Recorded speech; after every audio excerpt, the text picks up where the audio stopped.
Ang batang bituing naghahanap ng tahanan. Kwento ni Teacher Tet. Noong unang panahon, may isang maliit na bituin na nagngangalang Tala. Hindi siya nakatira sa langit tulad ng ibang mga bituin.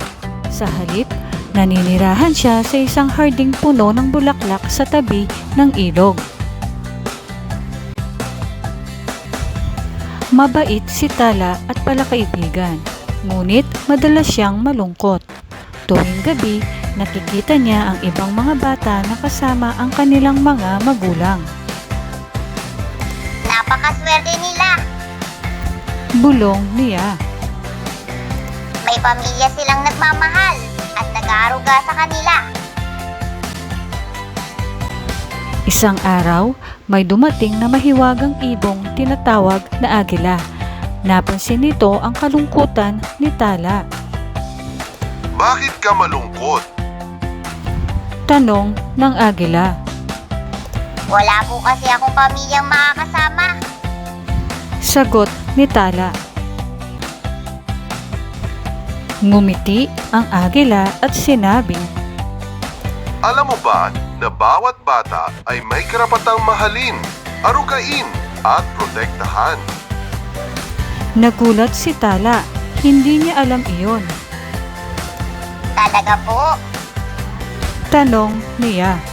Oo, karapatan ng bawat bata na magkaroon ng tahanang ligtas, edukasyon at pamilyang mag-aalaga sa kanya.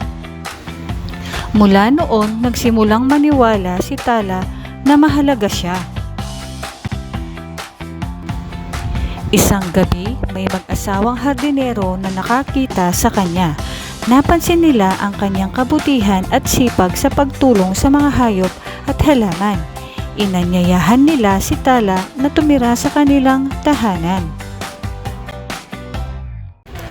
Mula ngayon, hindi ka na mag-iisa. Sabi ng mag-asawa.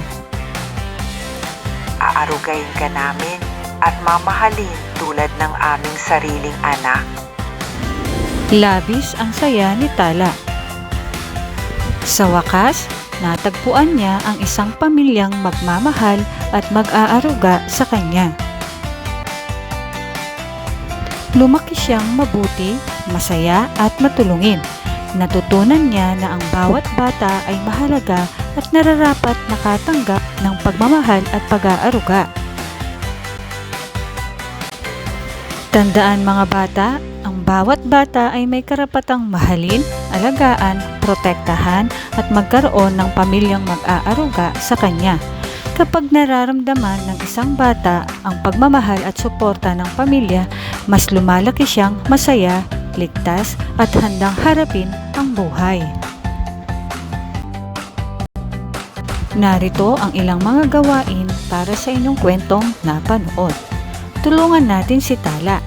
Ituro gamit ang iyong daliri ang tamang daan upang mapupunta si Tala sa kanyang bagong tahanan.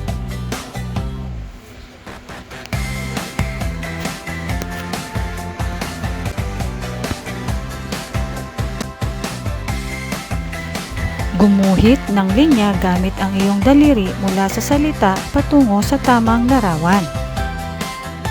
Agila. Tahanan. Pamilya.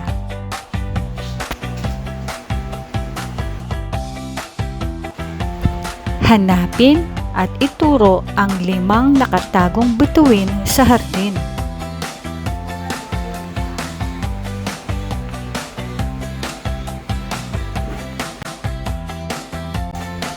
Paano maging masaya, malungkot o magulat gamit ang iyong daliri upang iguhit sa hangin ang mga mukha ni Tala sa loob ng mga bituin.